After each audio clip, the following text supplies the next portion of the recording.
This order's been hanging around there forever, so at some point, just because it's been there for so long, I still would like the opportunity to have a crack at it. That might be just sitting there to deter shorts from covering. Right, so the selling that you're seeing is not entering short. I think it's profit taking, or it's just purely hedging type activity and it needs to be done at that price. And they're not finished, so who knows how long they're going to be in here doing this, but the easy thing is to trade away from them.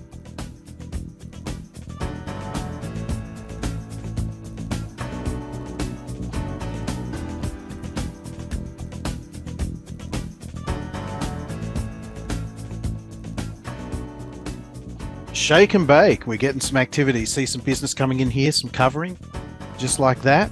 All right, here we go. So you can probably tell too that the pace of the market just suddenly picked up and we're getting offers lifted and, just change of environment.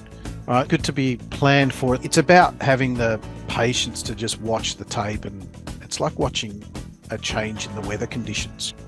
All right, some bids starting to beef up. Here we go, there's a bit covering. That's a new high for the session. Let's see if we can keep going. Here comes the covering.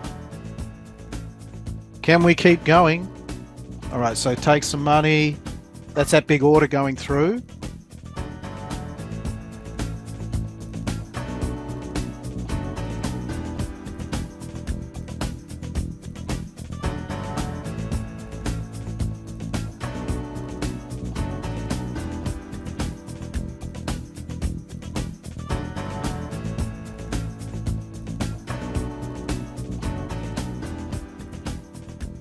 Bit of an anticlimax, isn't it?